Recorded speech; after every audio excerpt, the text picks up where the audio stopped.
साथियों नमस्कार, स्वागत है आप सभी का आपके अपने YouTube चैनल स्वदेशी गुरुकुल में। साथियों, आप सभी को पता है इतिहास का परिभाषा क्या होता है। सभी लोग जानते हैं कि बीते हुए पुराने घटनाओं का जब अध्ययन करते हैं तो उसको इतिहास कहते हैं। क्या आपको इतिहास का वैज्ञानिक परिभाषा पता है? अगर नहीं पता है तो वीडियो के अंत तक जरूर बने रहिएगा। और क्या आपको पता है कि हमें इतिहास पढ़ना क्यों चाहिए? हमें इतिहास पढ़ने से क्या बेनिफिट मिलता है? बहुत सारे लोग कहते हैं कि इतिहास पढ़ के हम क्या करें, इतिहास पढ़ने से नींद आता है, और इतिहास पढ़ते हैं तो भूल जाते हैं। क्या आपको सही कारण पता है, सही रीज़न पता है कि इतिहास हम क्यों पढ़ना चाहिए हम सबको? अगर नहीं पता है तो वीडियो के अंत तक जरूर बने रहिएगा। अंत में हम बताएंगे आपको कि इतिहास हमें क्यों पढ़ना चाहिए। सबसे पहले देखते हैं कि इतिहास शब्द की उत्पत्ति कैसे हुई है, और इतिहास का वैज्ञानिक परिभाषा हम आपको सबसे पहले बताते हैं, ठीक है। अगर आप चाहते हैं कि क्लास 10th के सभी सब्जेक्ट का तैयारी करें तो आप हमारे चैनल स्वदेशी गुरुकुल को अभी सब्सक्राइब करें और सब्सक्राइब करके घंटी के बेल आइकन को ऑल पर प्रेस कर दें, ताकि मैं जो भी वीडियो डालूंगा वो आपको समय से मिलते रहे। तो चलिए हम वीडियो का शुरुआत करते हैं और देखते हैं इतिहास का सही परिभाषा क्या है, इतिहास को कितने भागों में बांटा गया है, ठीक है। तो चलिए वीडियो का हम शुरुआत करते हैं। तो यहाँ पर आप देख सकते हैं कि इतिहास शब्द की उत्पत्ति कहाँ से हुआ है? हिस्टोरिका शब्द से हुआ है। और हिस्टोरिका शब्द कहाँ का है? यूनान का भाषा है, ठीक है। और हिस्टोरिका का मतलब क्या होता है कि जानना, किसी भी चीज़ के बारे में जानकारी लेना, या किसी भी चीज़ का जानकारी ज्ञात करना, प्राप्त करना, या फिर सत्यता का जांच करना, या सत्यता का अन्वेषण करना। मतलब सच क्या है, सच का अन्वेषण करना, यही होता है हिस्टोरिका का मतलब, ठीक है। हिस्ट्री का मतलब इतिहास का जनक हेरोडोटस को कहा जाता है।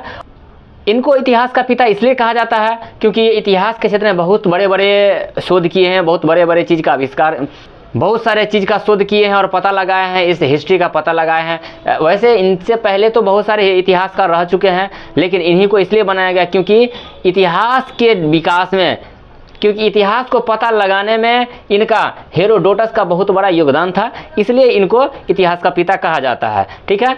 अब चलिए देखते हैं रांके एक इतिहासकार हैं, और ये एक वैज्ञानिक परिभाषा दिए। कब दिए हैं? 19वीं शताब्दी में इतिहास का वैज्ञानिक परिभाषा दिए हैं, वैज्ञानिक रूप दिए हैं इतिहास का, ठीक है। अब देखते हैं इसका परिभाषा क्या है, कि ये क्या बोले इतिहास के बारे में। मनुष्य से जुड़ी हुई किसी भी प्रकार के पुराने घटनाओं का, किसी भी प्रकार के मनुष्य से जुड़ा हुआ होना चाहिए। मनुष्य से अगर हट जाता है तो फिर वो इतिहास में नहीं आएगा, ठीक है। तो किसी प्रकार के पुराने घटनाओं का वर्तमान समय में अध्ययन करना इतिहास कहलाता है, ठीक है। वैसे आपको हम बता दें कि मनुष्य से जुड़ा हुआ घटना तो आपके घर का भी हो सकता है और मेरे घर का भी हो सकता है। मेरे दादाजी, मेरे पापा, आपके दादाजी, आपके पूर्वज क्या क्या किए, उस सबको इतिहास के पन्ना में क्यों नहीं रखा गया? तो साथियों, इस चीज़ के लिए प्रमाणित किया जाता है 3 आधार पर।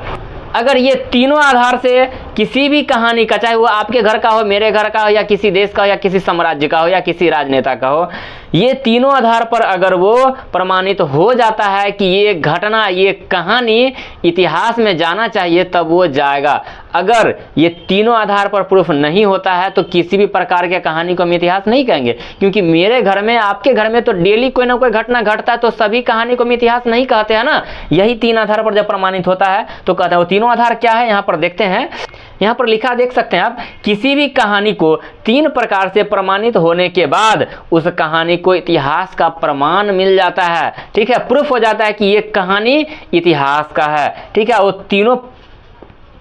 तीनों विभाग क्या है? एक है पुरातात्विक विभाग, दूसरा है साहित्यिक स्रोत, और तीसरा है विदेशी यात्रियों का विवरण। चलिए तीनों पर थोड़ा थोड़ा चर्चा करते हैं। पुरातात्विक विभाग क्या होता है? पुरातात्विक विभाग ना किसी भी चीज़ का पता लगाता है कि ये इतिहास में है कि नहीं। उसमें एक आता है कार्बन 14 पद्धति, कार्बन 14 सिस्टम के थ्रू पता लगाते हैं कि कोई भी चीज़ कितना पुराना है, ठीक है। उसी में ये भी आता है पुरातात्विक विभाग। पुरातात्विक विभाग मतलब पुराने चीज़ों के बारे में पता लगाता है, अन्वेषण करता है। साहित्यिक स्रोत क्या होता है? साथियों, साहित्यिक स्रोत ये होता है कि जैसे मान लीजिए कोई घटना घट रहा है। अभी हाल फिलहाल रूस और यूक्रेन का युद्ध चल रहा था, हाल फिलहाल अभी फिलिस्तीन और इजराइल के बीच में युद्ध चल रहा था। लेकिन थोड़ा सोच के देखिए कि ये जो घटना घट रहा है, और अभी यही घटना के बारे में अगर कोई व्यक्ति लिख रहा है, जैसे हम या आप, उसी घटना को बार बार अप टू डेट लिखते जा रहे हैं, तो हम क्या करें? एक बुक तैयार कर रहे हैं, और ये बुक इतिहास के पन्ना में आ जाएगा, क्योंकि इसमें थोड़ा सा भी मिलावट नहीं होगा। क्यों नहीं होगा? क्योंकि ये घटना अभी का है, ये घटना झूठ नहीं हो सकता है, क्योंकि ये घटना ताज़ा घटना है। इसलिए साहित्यिक आधार पर जो भी बुक लिखा जाता है उसे इतिहास के अंतर्गत रख लिया जाता है। और तीसरा है विदेशी यात्रियों का विवरण। जब कोई विदेशी यात्री कहीं पूरे देश दुनिया का यात्रा करने जाता है और वो जिस चीज़ के बारे में कह देता है कि हाँ ये घटना ऐसा घटा, और वो जब बुक में लिख देता है तो वही इतिहास का रूप ले लेता है साथियों। ठीक है, वैसे इतिहास को दो भागों में बांटा गया है, एक है भारतीय इतिहास और दूसरा है विश्व का इतिहास। मतलब अगर भारत के अंदर का जो भी घटना का पुराने घटनाओं का अध्ययन करेंगे उसको हम भारतीय इतिहास कहेंगे, और जब पूरे विश्व और भारत के अलावा भारत से बाहर जिस देश का किसी दूसरे देश का भी अगर अध्ययन करते हैं इतिहास का तो वो विश्व इतिहास के अंतर्गत आता है। वैसे भारतीय इतिहास को 3 भागों में बांटा गया है। ठीक है, देखते हैं भारतीय इतिहास को कौन कौन भागों में बांटा गया है, और उसके बाद हम आपको बताएंगे अंत में कि हमें इतिहास पढ़ना क्यों जरूरी है, हमें इतिहास पढ़ने से क्या बेनिफिट मिलता है। ठीक है, तो वीडियो के अंत तक बने रहिएगा। देखते हैं, इस स्लाइड को हटाते हैं साथियों। तो अब आगे देखते हैं कि इतिहास को कितने भागों में बांटा गया है, और उसके बाद हम अभी जस्ट देखेंगे कि इतिहास हमें क्यों पढ़ना चाहिए। ठीक है, तो ध्यान से देखते रहिएगा। और देखते हैं कि भारतीय इतिहास को 3 भागों में बांटा गया है। 3 भाग में पहला है प्राचीन काल का इतिहास, जिसे प्राचीन भारत भी बोला जाता था। दूसरा है मध्यकाल का इतिहास, जिसे मध्यकालीन भारत बोला जाता है। और तीसरा है आधुनिक इतिहास, जिसे आधुनिक भारत भी बोला जाता है। इसके टाइम पीरियड पर हम चर्चा करते हैं कि कितना ईस्वी से लेकर कितना ईस्वी तक के समय को कौन सा इतिहास कहा जाता है साथियों। तो पहला है प्राचीन। तो प्राचीन भारत वैसे 6000 ईसा पूर्व से लेकर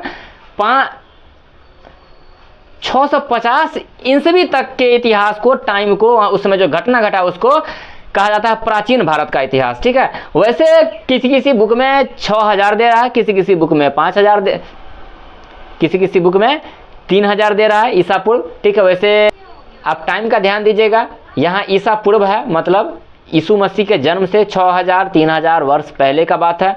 और यीशु मसीह के जन्म के 650 साल के बाद तक के समय जो भी था उसे प्राचीन काल के इतिहास में रखा गया है साथियों। और इसी में हमें बहुत सारा चीज़ पढ़ना है। ठीक है, भारत के अंदर हड़प्पा सभ्यता, सिंधु घाटी की सभ्यता, मोहनजोदड़ो की सभ्यता, या फिर उसमें जो भी आता है ऋग वैदिक काल, यजुर्वैदिक का, उसमें वैदिक काल और उत्तर वैदिक काल सब उसी में आ जाता है। अब देखते हैं दूसरा मध्यकालीन भारत। मध्यकालीन भारत कब से कब तक है? 650 से लेकर 1500 ईस्वी के बीच। 650, आपको टाइम ध्यान में आ रहा होगा कि जो इस्लाम धर्म का स्थापना किए थे हजरत मोहम्मद पैगंबर, जब उनका जन्म हुआ था लगभग 750 ईस्वी के आसपास हुआ था। मतलब मध्यकालीन भारत उनके जन्म से माना जाता है। ठीक है, और कब तक चला? जब तक भारत में अंग्रेज नहीं आ गया तब तक मध्यकालीन भारत चला था। ठीक है, और तीसरा है आधुनिक भारत। जब भारत में अंग्रेज का एंट्री हो गया, अंग्रेज का एंट्री कब हुआ है? 1600 ईस्वी के बाद ही हुआ है, 1700 ईस्वी के आसपास हुआ है। ठीक है, तो 1700, तो मध्यकालीन, तो आधुनिक भारत जो है ना 1500 ईस्वी से लेके अब तक का जो समय चल रहा है वो आधुनिक भारत में चल रहा है। ठीक है साथियों, तो अब हम देखते हैं अगला कि हमें इतिहास क्यों पढ़ना चाहिए, इतिहास का जानकारी हमें क्यों लेना चाहिए। साथियों, अगर कहा जाता है कि अगर भविष्य को अच्छा बनाना है तो वर्तमान में अच्छा काम कीजिए, वर्तमान को अच्छा बनाइए, और अगर वर्तमान में अच्छा करना है तो हमें इतिहास का जानकारी लेना बहुत ही अति आवश्यक है। ठीक है, देखते हैं पॉइंट बाय पॉइंट कि क्यों पढ़ना चाहिए। जो गलतियां हमारे पूर्वजों ने की है, जो गलती हमारे पूर्वज कर चुके हैं, वो गलती को अब दोबारा दोहराना नहीं है, क्योंकि गलती करने से नुकसान ही होता है। इसलिए उस गलती को दोबारा दोहराना नहीं है। जैसा कि आप देख सकते हैं कि उसे वर्तमान में नहीं दोहराने का सीख मिलता है। अच्छा, दूसरा क्या है कि जो अच्छे काम हमारे पूर्वज कर चुके हैं उस काम को और अच्छे से आधुनिक तरीके से करना है। ठीक है, और तीसरा क्या है कि हमें इतिहास पढ़ने से राजनीतिक और प्रशासनिक गुणों की जानकारी मिलती है। साथियों, आपको पता है, आप इतिहास के पन्नों में पढ़े होंगे, किसी न किसी टीचर के मुंह से सुने होंगे कि फलाना राजा अच्छा था, चिलाना राजा अच्छा था, या उसके राजवंश में इतना अच्छा प्रशासनिक व्यवस्था था, या फलाने राजा के राजवंश में अच्छा राजनीतिक व्यवस्था था। जैसा कि आप सुने होंगे कि हमारे भारत के बिहार में जो मगध राजवंश था, मगध पर शासन कौन किए थे? अंतिम राजा कौन थे मगध का?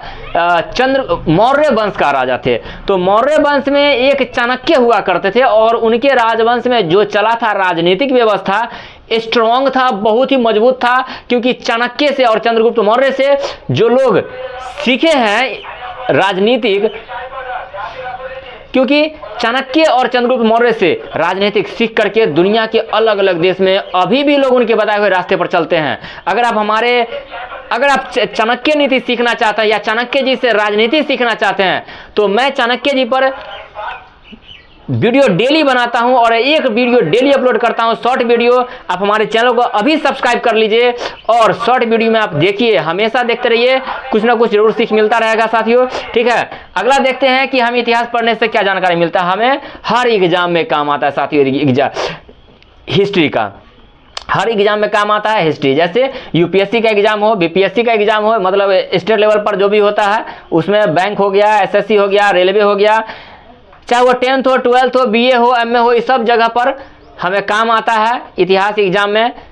तो ये लाइन आप हमेशा ध्यान में रखिएगा कि अगर भविष्य को अच्छा बनाना है तो वर्तमान को अच्छा बनाइए, और वर्तमान को अच्छा अगर बनाना चाहते हैं तो एक बार इतिहास के पन्ना को उठाकर देखिए और उससे कुछ सीख लीजिए और उसी के आधार पर अपने ज़िंदगी को बेहतर बनाइए। साथियों, अगर आप हमारे चैनल को सब्सक्राइब नहीं किए हैं तो सब्सक्राइब करके, अगर वीडियो अच्छा लगा हो तो हमारे वीडियो को लाइक जरूर कीजिएगा और कमेंट में बताइए कि इस वीडियो में सबसे अच्छा पार्ट आपको कौन सा लगा।